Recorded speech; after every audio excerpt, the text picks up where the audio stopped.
אוקיי, עכשיו נלמד לעשות ווינדמיל. עמידת מוצא בווינדמיל זה בייבי פריז. בייבי פריז הולך ככה.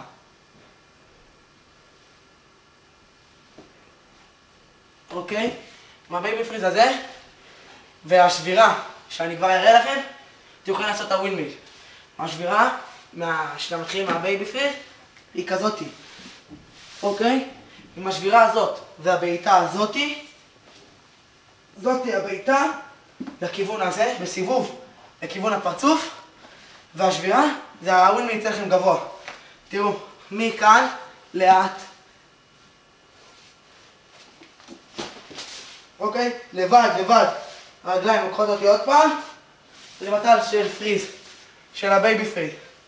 ובמהירות ואימונים תוכלו לעבור מווינדמיל לווינדמיל במהירות וחלק.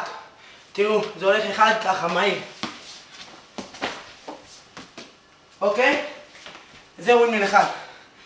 הסברתי לכם כבר את השבירה ואת הכל. צריך טיפה להסתובב על הגב, טיפה, ואז לחזור עוד פעם לבייבי פריז. אוקיי? והשבירה, כמו שראיתי לכם, היא כזאתי. וטיפלו טיפה על התחת, על כאן, לא משנה.